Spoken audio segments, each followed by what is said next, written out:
Bienvenidos a Certifica, el podcast de EQA sobre el mundo de la certificación de empresas.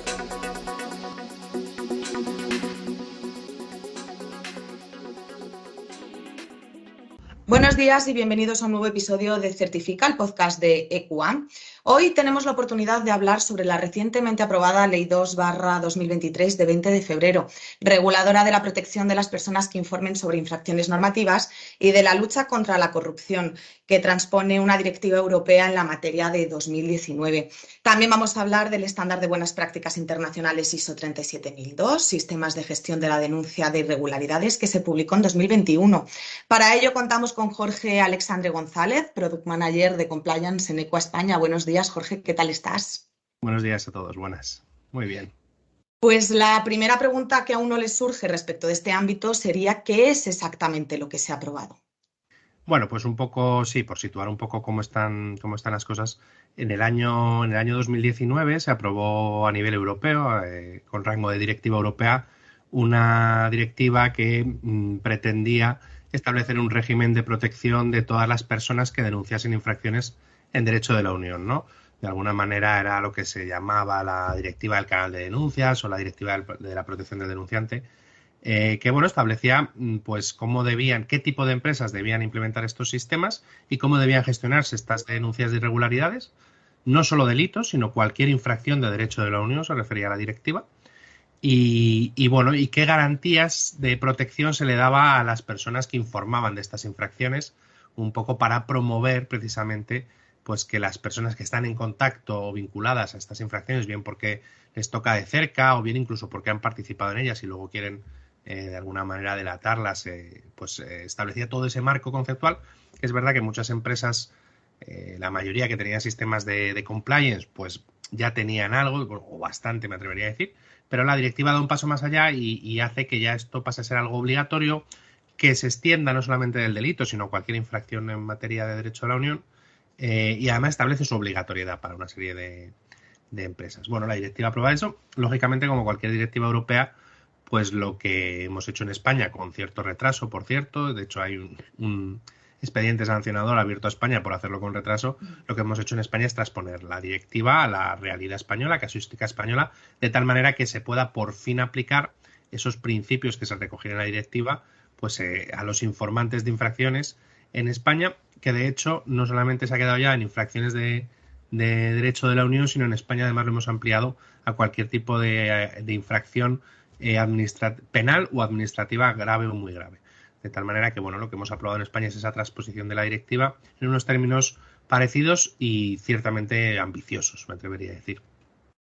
Y entonces, ¿a quién exactamente va a afectar? Porque ya se ha adelantado algo, pero entonces es obligatorio para todas las empresas. Efectivamente, no para todas. Ahora, si os parece, pues yo creo que podemos hacer como un repaso muy rápido, aunque tampoco es el objeto del podcast centrarnos en el contenido de la directiva, de la ley, que bueno, que tiene mucho que ver con el de la directiva. Sí que podemos hablar, pues eso, dar algunas pinceladas del contenido. Yo creo que quizá una de las cosas más importantes o que más impacto va a tener son los sujetos obligados, organizaciones que pasan a estar obligadas a cumplir esta ley. En principio, nos vamos a centrar un poquito más porque las administraciones públicas también pasan a estar obligadas por esta ley, pero yo creo que nos puede resultar mucho más interesante centrarnos en lo que son empresas, organizaciones privadas, por decirlo así, y para este tipo de organizaciones la ley se va a exigir su cumplimiento para empresas a partir de 50 empleados. Y esto es un salto diferencial bastante importante. Ya se han producido otras normativas que no tienen que ver con la denuncia de infracciones, como pueden ser las cuestiones sociales o laborales, pero ahora también llega en este ámbito el hecho de que la obligación se imponga a empresas a partir de 50 empleados. Con lo cual estamos hablando de pymes realmente, de pymes y no demasiado medianas, si hablamos de empresas de 50, 60, 70 empleados. Eso sí, lo que hay son distintos periodos, digamos, para que las organizaciones afronten la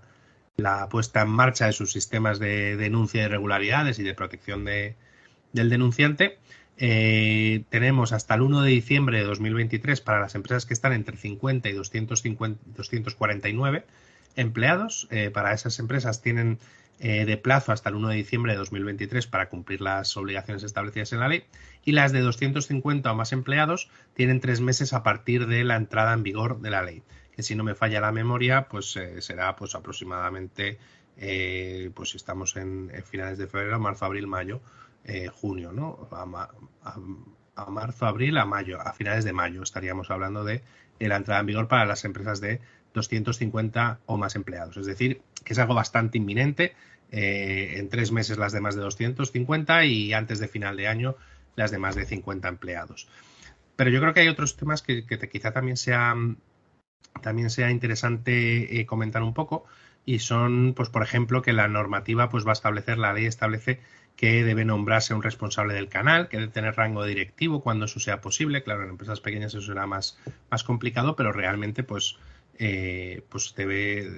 le está intentando dar esa importancia a lo que es la gestión del canal, lo que es las personas que lo van a gestionar, y la ley establece que debe tener un rango de directivo, pero que además debe ser independiente y autónomo de los consejos de administración o de los administradores. Es verdad que luego hace un inciso diciendo, oye, en empresas en las que esto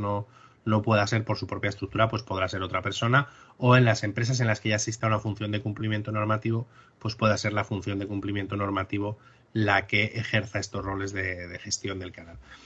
Hay cosas también interesantes, bueno, por supuesto todo lo que tiene que ver con la confidencialidad respecto de la información o de los datos de los denunciantes o la información que se pueda obtener.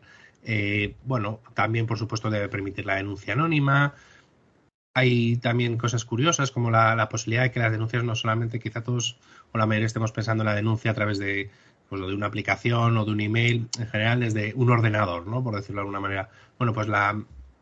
legislación también impone la obligación de que se puedan presentar denuncias verbales, que se puedan presentar denuncias manteniendo una reunión con los responsables del canal. Bueno, la verdad es que cuestiones pues que son interesantes, que quizás están pensando incluso en ese otro tipo de empresas en las que no todo el mundo trabaja delante de un ordenador, sino que realmente pues puede ser operarios en una fábrica, una industria alimentaria, pues que tengan esa posibilidad también. Luego también establece un sistema de plazos bastante interesante en el que pues de 7 días después de poner la denuncia pues debe acusarse el recibo de la misma, unos plazos de investigación que están entre 3 meses, aunque pueden ser prorrogables. Bueno, la verdad es que pues establece, digamos, todos los requisitos del canal. Pero un poco por recuperar tu pregunta, Marta, pues la idea es que prácticamente todas las organizaciones, a partir de 50 empleados, tenemos que estar ya pensando en qué tenemos y cuánto nos falta para adaptarnos a los requisitos de esta ley. Entendiendo todo esto, ¿podrías comentarnos un poco qué relación tienen la directiva europea y la ley española con el estándar ISO 37002?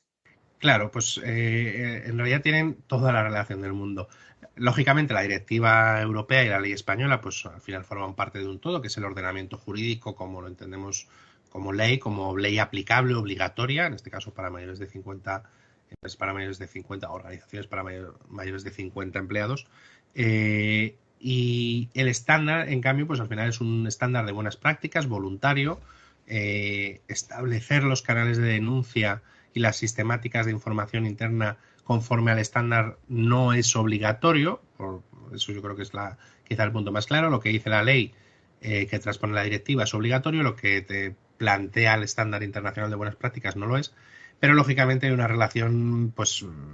muy estrecha, porque de alguna manera el estándar lo que viene es a desarrollar cómo se hace en base a buenas prácticas internacionales y buenas prácticas internacionales en el ámbito del compliance, cómo se deben establecer los canales de denuncia y los procedimientos para la recepción, gestión, investigación de las denuncias, de tal manera que lo que hace es trasladar toda la sistemática de buenas prácticas a nivel internacional en sistemas de gestión y en sistemas de gestión de compliance al tratamiento de las obligaciones que te está imponiendo esta nueva ley. De tal manera que quizá el símil más fácil y que a todos nos sonará es, bueno, el 31 bis, el famoso 31 bis del Código Penal Español establece la obligación de establecer modelos de organización y gestión para prevenir delitos. Y por su parte tenemos un estándar de buenas prácticas como es la UNE 19.601 que te dice, bueno, pues eso que te obliga el Código Penal, yo de forma voluntaria, pero siendo un estándar de buenas prácticas, te digo cómo hacerlo. Entonces, ¿no es obligatorio establecer el modelo de prevención de delitos del 31 bis conforme al estándar de buenas prácticas? No, pero lógicamente es lo más recomendable y eso se ha venido imponiendo. Pues aquí puede que ocurra algo parecido, en el sentido de que, bueno, la directiva y la ley te establecen todas las obligaciones y los requisitos que tienes que cumplir, y el estándar ISO 37002 te va a decir, bueno, pues eso puedes estructurarlo de esta manera, de tal forma que lo estarás haciendo conforme a buenas prácticas internacionales en el ámbito del compliance. Entonces, bueno, la relación es, lógicamente, ley obligatorio, estándar voluntario, ley obligaciones, estándar cómo afrontar esas obligaciones. Yo creo que esa sería un poco la relación, y el símil, ya digo, entre el 31 bis y la 19601, pues puede ser muy parecido entre esta ley de producción del denunciante y este estándar ISO 37002 para la gestión de las denuncias. Jorge, pues vamos a hablar un poquito más del estándar ISO 37002. ¿Cuál es su estructura y cuáles son sus principales características? Bueno, pues al final la parte buena de los estándares de buenas prácticas, de los estándares ISO o los estándares con estructura ISO, como pueden ser las normas UN españolas de compliance, pues fundamentalmente lo bueno que tienen, o su gran valor, es que tienen estructuras iguales. Obviamente en el contenido hay diferencias, pero la estructura es igual. El camino que te proponen para poder construir, en este caso, un sistema de gestión de los canales de denuncia o de la indenuncia de irregularidades, es exactamente el mismo camino que te proponen para establecer un plan de prevención de delitos en la UNE 19601, un sistema de gestión anticorrupción en la ISO 37001, de tal manera que la estructura al final que te proponen pues es un poco la misma, la podemos repasar, pero lo primero que te va a pedir el estándar ISO 37002 es analiza tu contexto en profundidad, analiza cómo eres de grande, si eres una empresa, un grupo de empresas, un grupo diversificado, estratificado, en el que opera o no en jurisdicciones diferentes. Analiza con quién te relacionas, quiénes son tus terceras partes, cuáles son tus relaciones con la administración, cuántos empleados sois, en cuántos emplazamientos desarrollas actividad, con quién mantienes, ya digo, relaciones de negocio. Bueno, ese punto clásico de todos los estándares de compliance, o me atrevo a decir de todos los estándares con estructura de alto nivel, que además en los estándares de compliance es muy detallado, y en este estándar ISO 37002 también lo es, lo sigue siendo. De hecho, es muy parecido, muy parecido ese punto del estándar a la estructura que tiene la UNE 19601 o la ISO 37001 anticorrupción. Entonces, bueno, el estándar pues sigue con su metodología. Después de analizar tu contexto y tus partes interesadas, delimita el alcance de tu sistema del canal de denuncias, en este caso, algo que es muy interesante porque ahí pues el estándar te dice, oye, ¿qué tipo de denuncias van a poder ser gestionadas por este sistema y cuáles no? Claro, lógicamente, al implementar ahora mismo este tipo de estándares de buenas prácticas, lo tienes que hacer siempre mirando la ley. ¿Qué me exige la ley, en este caso de protección del denunciante? Los mínimos que me exige para que debe cubrir este canal. Bueno, pues hay que ir a la ley y hacerlo, digamos, trazable, coherente con lo que te va pidiendo el estándar. Y luego el estándar, pues un poco sigue como el resto de los estándares. Establece una selección de roles y responsabilidades, muy parecido a todos los estándares de compliance, órgano de gobierno, alta dirección, una función de la gestión del canal de denuncias, lo que se llamaría en la ley el responsable del sistema, y lo que creo que la mayoría de las organizaciones va a ocurrir, que será el propio compliance officer o el propio comité de compliance. Lógicamente evalúa riesgos, en este caso, como todos los sistemas de gestión ISO con estructura de alto nivel ISO, pues tiene un enfoque a riesgos, algo muy curioso porque es algo que la ley para nada prácticamente trata, el hecho de tener una evaluación de riesgos en el canal. Es decir, en este caso la evaluación de riesgos es en qué momentos el canal puede no funcionar, no estar habilitado, no cumplir su función y cómo vamos a mitigar esos riesgos. Un enfoque a riesgos básico, pero digamos que aquí sería más que de normativa de funcionamiento del canal. Y por supuesto todo el resto de requisitos de diligencia de vida que establecen los estándares ISO, pues hay que dar formación para que la gente sepa que esto existe, para qué es, cómo se debe utilizar, hay que dedicar recursos financieros, humanos, tecnológicos, hay que hacer comunicaciones planificadas para que la gente tenga un refresco sobre la existencia del canal. Y lógicamente establecer un procedimiento sobre cómo va a ser, un procedimiento detallado sobre cómo se van a reaccionar, si se van a cribar o no las denuncias, si se van a remitir, cómo se van a investigar, cómo se va a resolver. Y por último, como todos los estándares ISO, pues tiene una estructura de reporte que te plantea, pues lógicamente, si te pedía que establecieses roles y responsabilidades fundamentalmente a 3 niveles, órgano de gobierno, alta dirección y órgano de compliance, podríamos decir, aunque bueno, lo llama función del canal de denuncias, pero como decía, será la función de compliance muchas veces, pues un sistema de reporte que sigue un poco esa misma escalera, órgano de compliance, alta dirección y órgano de gobierno. En general, bueno, pues como digo, pues la estructura de todos los estándares ISO, de los estándares con estructura de alto nivel ISO, y muy concretamente y muy parecido, de hecho es la base de este estándar, a la ISO 37001 antisoborno, y un poco por conexión a la UNE 19601. Ya digo, esa estructura, a todo el mundo que está acostumbrado a trabajar con estos estándares le va a resultar perfectamente cómodo y reconocible, con lo cual, bueno, pues creo que es el gran acierto al final de estos estándares. Pues para terminar y tratando de cerrar el círculo, ¿podrías explicarnos por qué crees que utilizar el estándar ISO 37002 para dar cumplimiento a la nueva ley es una idea acertada? Sí, pues un poquito yo, bueno, lo he comentado hace un par de preguntas, pero un poco podemos profundizar sobre ello. Pues lógicamente, esto es algo que se está viendo en el ámbito del compliance, se lleva viendo ya años. De alguna manera tenemos normativas cada vez más exigentes en cuanto a obligaciones, en cuanto a lo que debes cumplir, en este caso, pues todo lo que tiene que ver con sujetos obligados por la ley, plazos, estructura de quién debe reportarlas, cómo de quién debe realizar estas investigaciones, responsables, etcétera. Existen leyes cada vez más exigentes en cuanto a requisitos, también exigentes en cuanto a sanciones por el incumplimiento de la propia ley, y cada vez vemos más que el legislador no profundiza en la normativa que aprueba, en la norma legal, en la metodología o la estructura o la sistemática que quiere que las empresas o las organizaciones sigan para cumplir esas obligaciones. Esto, por volver un poco al ejemplo que hacíamos antes, esto se ve muy claro en el compliance penal, en la parte de 31 bis. El legislador establece, aquí no es obligatorio, pero hay un fuerte incentivo a establecer modelos de prevención penal, pero te da prácticamente 4 líneas de lo que tienen, 4 párrafos, 6 requisitos de lo que tienen que tener esos modelos de prevención penal. Claro, las organizaciones tienen dudas, inquietudes, lo que hago va a estar bien hecho, no lo sé. De hecho, por eso surge el estándar UNE 19601 de buenas prácticas, porque es la respuesta a las obligaciones o a cómo cumplir lo que decía en ese caso el Código Penal. Pues aquí ocurre exactamente lo mismo. Tenemos una directiva y ahora una ley que es bastante profunda y potente en cuanto a requisitos, obligaciones, pero no tenemos un camino, una metodología de cómo asegurar que estoy cumpliendo, que estoy implementando las cosas pues como se espera de las organizaciones. Entonces, para eso, lógicamente, están los estándares de buenas prácticas, como digo, estándares voluntarios, pero estándares que en muchos casos me resuelven esa metodología que necesito para cumplir las obligaciones de la ley. Entonces, de tal manera que, por un lado, pues eso, al final es una forma natural de, si la ley no me da más allá sobre la estructura, la metodología para implementar todas estas obligaciones, pues que yo acuda pues a estándares de buenas prácticas. Obviamente no quiere decir, esto lo hemos dicho muchas veces con el compliance penal, no quiere decir que un canal de denuncias que esté establecido conforme a lo que cada organización crea que es algo coherente y bien hecho no pueda cumplir todos los requisitos. Por supuesto, puedes tener una excelente estructura de cumplimiento que cumpla todos los requisitos de la ley, pero seguramente sea más fácil y más reconocible para el propio mercado, incluso para los operadores jurídicos, incluso si en algún momento una organización se enfrenta a un proceso sancionador, puede decir, bueno, pues todo esto lo apoyé en una estructura clásica de contexto, liderazgo, recursos, diligencia debida, reporte, en la que están basados los estándares internacionales. Y luego también va a ser útil utilizar la ISO 37002. Ese, digamos, sería el argumento más de cumplimiento puro y duro, asegurar un cumplimiento legal a través de un estándar voluntario, y si alguien me pregunta o me quiere imponer una sanción, decirle, oye, esto es lo que tengo. Pero quizá el segundo argumento que sea mucho más razonable es que cada vez más en España, por lo menos, o sea que no todas las personas que nos ven están en España, pero cada vez más en España se ha aceptado generalmente que una buena forma de implementar los sistemas de compliance penal, sobre todo porque son los que originalmente